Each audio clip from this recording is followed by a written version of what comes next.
একই দিনে দুটি শপথ নিলে সাংবিধানিক কি ঝামেলা তৈরি হয় সেটা তো আপনারা আগেই বোঝা উচিত ছিল। আপনারা যেদিন শপথ নেওয়ার সেদিন এটি কেন করলেন? কিন্তু জনগণকে আপনি যখন কনভিন্স করতে চেয়েছেন, যখন আপনি কনভিন্স করেছেন, তখন কিন্তু আপনি এই কথা বলেছেন যে কি গণভোটে হ্যাঁ দিতে বলছেন না?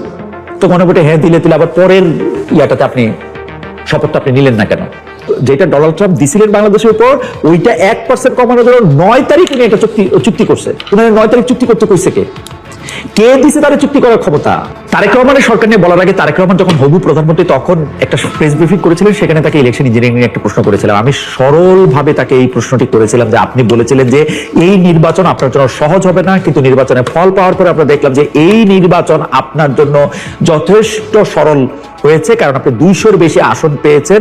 যদি অভয় দেন তবে জানতে চাই আপনি এই সময় কোনো ইলেকশন ইঞ্জিনিয়ারিং এর আশ্রয় নিতে আপনার ইলেকশন ইঞ্জিনিয়ারিং এর আশ্রয় নিতে হলো কিনা? উত্তরটা তিনি ভালোই দিয়েছেন। তিনি বলেছেন জনগণকে কনভিন্স করাই ছিল তার সবচেয়ে বড় ইঞ্জিনিয়ারিং। কিন্তু জনগণকে কনভিন্স করার ক্ষেত্রে আপনি যেসব কথা বলেছিলেন সেসব কথার মধ্যে আপনার ফাঁক দেখা যাচ্ছে কিনা সেই প্রশ্নগুলি তো আমরা এখন তুলতেই হবে আমাদের। যেমন ধরেন প্রথম দিনের কথা, আমরা যতদূর জানি আপনার প্রতিনিধি এটিতে সাইন করে এসেছিলেন যে আপনারা একই দিনে দুটি শপথ নেবেন। একই দিনে দুটি শপথ নিলে সাংবিধানিক কি ঝামেলা তৈরি হয় সেটা তো আপনারা আগেই বোঝা উচিত ছিল। আপনারা যেদিন শপথ নেওয়ার সেদিন এটি কেন করলেন? আমি কিন্তু বিএনপির কথা বলতে চাই যে বিএনপির এখন যে মেজরিটি আছে, বিএনপি ইচ্ছা করলে সংবিধান সংস্কার পরিষদের শপথ নিয়েও সেটি না করতে পারত। কিন্তু এক যাত্রায় আপনারা পৃথক ফলটা কেন করলেন? আপনারা কি এটার মধ্যে একটা মেসেজ আমাদেরকে দিতে চাইতেছেন যে মানে আপনারা এই জুলাই সনদের মধ্যে থেকে যেগুলো আপনারা পাশ করে আসছেন বা আপনারা হ্যাঁ করছেন সেগুলো আপনারা করবেন না, এরকম একটা দ্বিধাদ্বন্দ্বের মধ্যে কি আপনারা থাকলাম? আমরা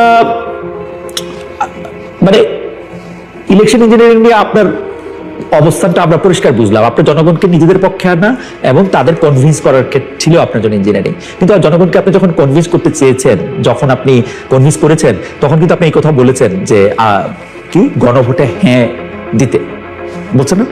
তো গণভোটে হ্যাঁ দিলে আবার পরের ইয়াটাতে আপনি শপথটা আপনি নিলেন না কেন?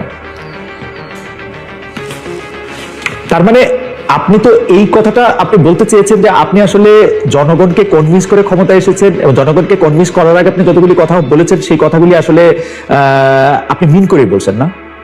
কিন্তু আপনি আমাকে এইটা বলেন তো যে যেই সরকার, অন্তর্বর্তীকালীন সরকারের একজন উপদেষ্টা, তাকে আপনার মন্ত্রী বানাতে হলো কেন? মানে পরদিনই তিনি একটা ফ্ল্যাগওয়ালা গাড়িতে গেলেন, আবার ফ্ল্যাগওয়ালা গাড়িতে গিয়ে আবার একটু মন্ত্রী হয়ে ফেরত আসলেন। এইখানে কোনো কনফ্লিক্ট অফ ইন্টারেস্টের কথা আপনাকে কেউ বলে নাই?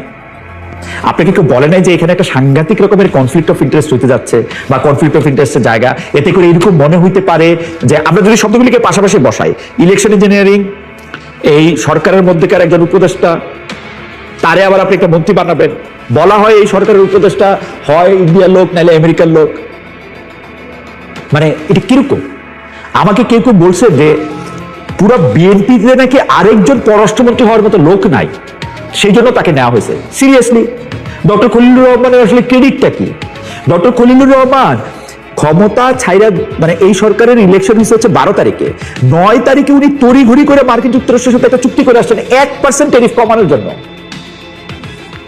রিসিপ্রোকাল ট্যারিফ যেটা ডোনাল্ড ট্রাম্প দিছিলেন বাংলাদেশের উপর, ওইটা 1% কমানোর জন্য 9 তারিখ উনি একটা চুক্তি করছে। উনার 9 তারিখ চুক্তি করতে কইছে কে দিছে তারা চুক্তি করার ক্ষমতা? এখন আবার সুপ্রিম কোর্ট বলছে কিন্তু যে ওই যে ট্যারিফ, সেই ট্যারিফ বসানোর ক্ষমতা ডোনাল্ড ট্রাম্পের নাই। এখন আমাদের এই চুক্তির কি হবে? আমরা আমেরিকান পণ্য, আমেরিকান মানে ফল ফ্রুট এইসব আমরা কিনতে থাকবো বেশি বেশি দাম দিয়া, সুতা বেশি দাম দিয়ে কিনবো। মানে এবং এই লোককে আপনি পররাষ্ট্রমন্ত্রী হিসেবে নিয়োগ দিয়েছেন। খেয়াল করেন, খলিলুর রহমানের পররাষ্ট্রমন্ত্রী হিসেবে নিয়োগ পাওয়া নিয়ে আমরা মানে অন্য পত্রিকাগুলির কথা বাদ দেন, বিবিসি বাংলা একটা প্রতিবেদন করেছি, সেখানে বলা হয়েছে ডক্টর খলিলের নিয়োগ নিয়ে বিএনপির সিনিয়র জুনিয়র নেতা, বিভিন্ন স্তরের কর্মী সবাই মোটামুটি বিস্মিত হয়েছেন। কেউ বিষয়টি নিয়ে অস্বস্তির মধ্যে আছেন, কারণ একাধিক বিএনপি নেতা বিভিন্ন সময় অন্তর্বর্তী সরকারের দায়িত্ব থেকে, ডক্টর আগেই বলেছি, ডক্টর খলিলের পদত্যাগ চেয়েছিলেন কতদিন আগে।